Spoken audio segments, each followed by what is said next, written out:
ritrovati al meteo di Antenna 3. Va migliorando il tempo sulle nostre regioni, tuttavia nella giornata di venerdì avremo ancora una lieve instabilità in alcuni settori. Vediamo in quali. Nel dettaglio sul Veneto avremo piogge sparse ma piuttosto frequenti un po' ovunque, localmente anche alternate a maggiori schiarite. Migliorerà ovunque entro la notte.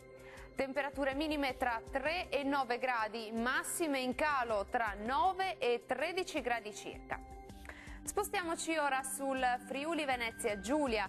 La giornata risulterà ancora perturbata con precipitazioni diffuse un po' ovunque ma in lento miglioramento. Temperature minime tra 8 e 9 gradi, massime comprese invece tra 11 e 12 gradi, quindi netto calo. Spostiamoci infine sul Trentino Alto Adige.